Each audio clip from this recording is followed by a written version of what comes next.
Norman, nasa ba yung papa mo? Susunod daw po eh. Ayun na ba? Kuya. Teka, sorry. May kinuha lang ako. Tara.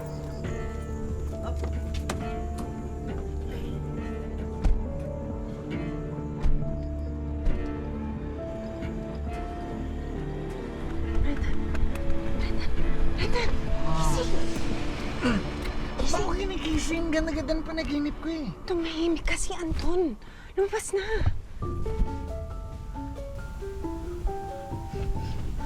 Sigurado ako, iniwan nila yung pera dyan sa loob.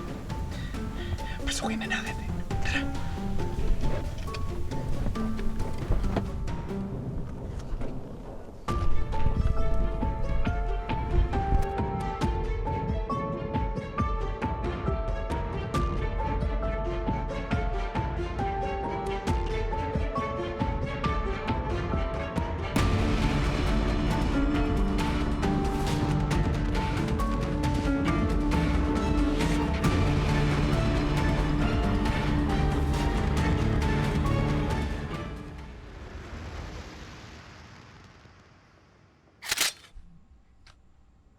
Sigurado ka ba dyan?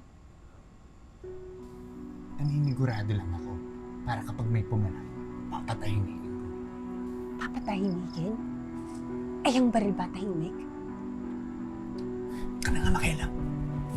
Sa tingin mo, saan tinago ni Anto yung pera? Ano ba yan?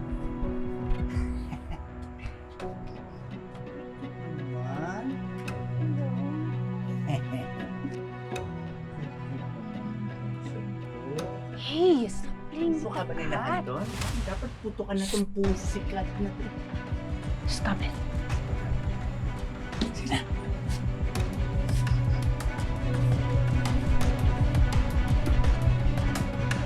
Oh, pampakalma.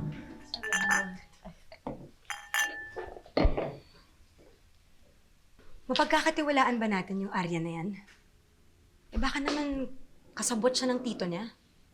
Eh, ano pang magagawa natin kung hindi magtiwala? Alam ka namang, hayaan na lang natin na may masamang mangyari sa apo ko. Ma naman, si Norman, apo mo rin. Bakit pa kasi siya sumama eh? Malakas ang kutob ko na mahanap nila si Nili. Tsaka kilala ko si Nili, hindi yun papayag na mapahamak siya. Lalong-lalo na si JR.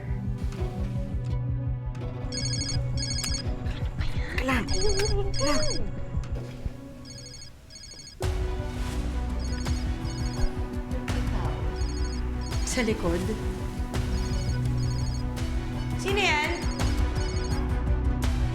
Silent eh. Meron bang tao?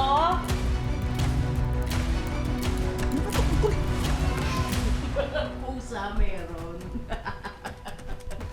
Aray! Walang iyakin almot ako. Putukan ko na to eh. Walang iyak.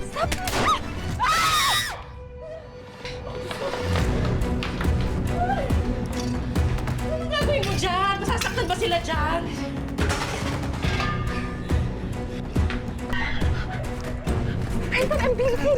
Okay ka lang? Ay, maglakad.